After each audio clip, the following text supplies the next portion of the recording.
ഇന്നലെ രാത്രിയാണ് സ്ഥാനാർത്ഥിയെ പ്രഖ്യാപിക്കുന്നത്. UP മന്ത്രി ദിനേശ് പ്രതാപ് സിംഗ് അദ്ദേഹം റായ്ബറയിൽ 2 തവണ സോണിയാഗാന്ധിയുടെ ഭൂരിപക്ഷം കുറച്ച വ്യക്തിയാണ്. അതുകൊണ്ട് അടുത്ത മത്സരത്തിൽ അവിടെ തോൽപ്പിക്കും കോൺഗ്രസ് സ്ഥാനാർത്ഥിയെ എന്ന് ഉറപ്പിച്ചു പറയുകയാണ് BJP.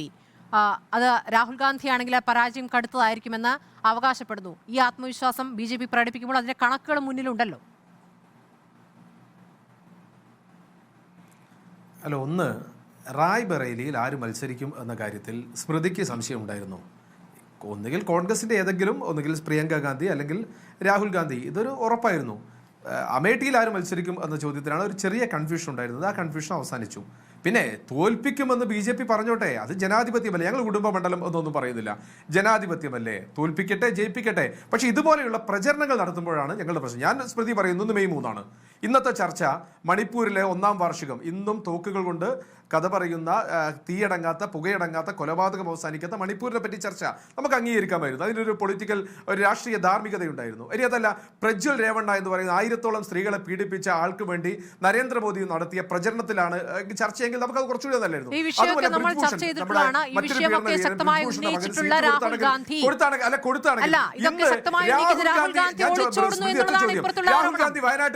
രാഹുൽ ഗാന്ധി അല്ല, എവിടേക്ക് ഒളിച്ചോടുന്നു സ്മൃതി?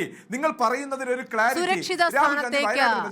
കുറെ ദിവസം ചർച്ച, എന്തിനു വയനാട്ടിൽ സുരക്ഷിത സ്ഥാനത്തേക്ക്? എവിടെ സുരക്ഷ? കോൺഗ്രസിന്റെ ഇന്ത്യ അല്ല, ഞാൻ ചോദിക്കട്ടെ, ഇന്ത്യ രാജ്യത്തെ മണ്ഡലമല്ലേ? അമേഠിയിൽ തോറ്റല്ലോ രാഹുൽ ഗാന്ധി ഒരിക്കൽ, റായ്ബറേലിയിൽ പണ്ട് ഇന്ദിരാഗാന്ധി ജനങ്ങളല്ലേ തീരുമാനിക്കേണ്ടത്.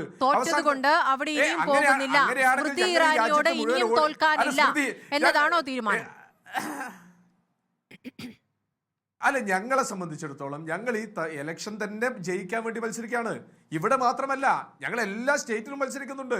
ഞങ്ങൾ അവിടെയൊക്കെ കോൺഗ്രസിന്റെ സ്ഥാനാർത്ഥികളെ വെച്ചത്. ഞങ്ങൾക്ക് ആകെ രാഹുൽ ഗാന്ധി മാത്രം MP ആയാൽ മതിയോ? ഞങ്ങൾക്ക്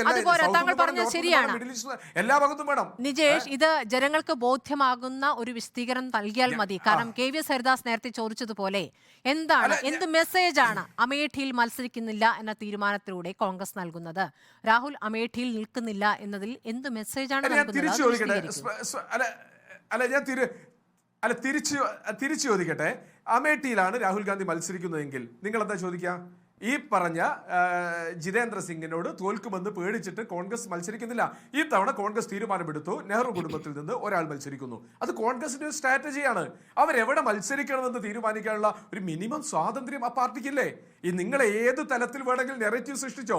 ഞങ്ങൾ തീരുമാനിച്ചു ഉത്തരേന്ത്യയിൽ, നേരത്തെ ചോദിച്ചത് രാഹുൽ ഗാന്ധി ഹിന്ദി ഹൃദയഭൂമിയിൽ മത്സരിക്കുമെന്നാണ്, പേടിച്ചോടുമെന്നായിരുന്നു. അവസാനം മത്സരിച്ച സമയത്ത് ആ നാട്ടിലെ ജനത മുഴുവൻ, ഈ രാഷ്ട്രീയ ഇന്ത്യ മുഴുവൻ സ്വീകരിക്കുന്നു. അപ്പോഴാണ് മോദി പറയുന്നതിന് മറുപടി പറയാൻ നമുക്ക് സാധിക്കില്ലല്ലോ. അദ്ദേഹം കോൺഗ്രസ് പ്രകടന പത്രികയെ പറ്റി പറഞ്ഞു, എല്ലാം എടുത്ത് മുസ്ലിങ്ങൾക്ക് കൊടുക്കുന്നു എന്ന് പറഞ്ഞു. നേരത്തെ അദ്ദേഹം സൂചിപ്പിച്ച കൊടിയുടെ കാര്യം പറഞ്ഞു. ഇത് മോദി പറയുന്നതിന്റെ മറുപടിയല്ല. കോൺഗ്രസ് തീരുമാനിച്ചു രാഹുൽ ഗാന്ധി റായ്ബറേലിയിൽ മത്സരിക്കണം. ഈ തവണ പ്രിയങ്ക ഗാന്ധി മത്സരിക്കുന്നില്ല, സോണിയ ഒരാളെ മത്സരിക്കുന്നുള്ളൂ. ആ റായ്ബറേലി സീറ്റ് മത്സരിച്ചു.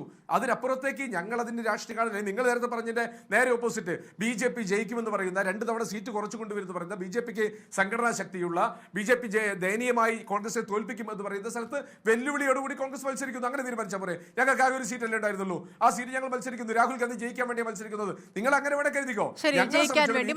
നരേന്ദ്രമോദിയെ അത് വ്യക്തത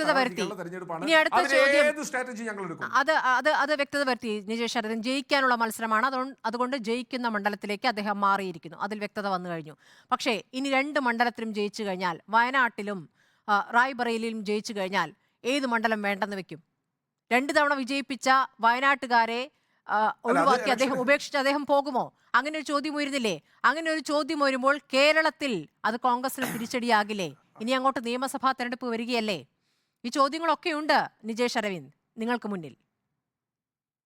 അല്ല, ഞങ്ങളെ കയ്യിൽ ഒരേ ഒരു അമ്പ് മാത്രമേ ഉള്ളൂ എന്ന് സ്മൃതി ദയവ് ചെയ്ത് അണ്ടർ എസ്റ്റിമേറ്റ് ചെയ്യരുത്.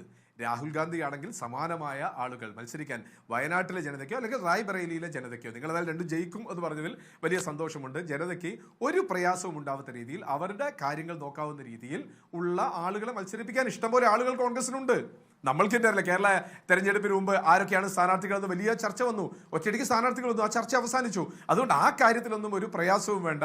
അത് വളരെ നന്നായി, വളരെ മനോഹരമായി ജനങ്ങൾക്ക് പറ്റാവുന്ന രീതിയിലുള്ള തീരുമാനം ഇന്ത്യൻ നാഷണൽ കോൺഗ്രസ് എടുക്കും. ഒരു സംശയവും വേണ്ട. ഏതെങ്കിലും ഒരു സീറ്റ് ഒഴിഞ്ഞാൽ ആ സീറ്റിൽ ജനങ്ങൾക്കുതകുന്ന സ്ഥാനാർത്ഥിയെ മത്സരിപ്പിക്കും, ജയിപ്പിക്കും. അവർ ജനങ്ങൾക്ക് വേണ്ടി പ്രവർത്തിക്കുകയും ചെയ്യും.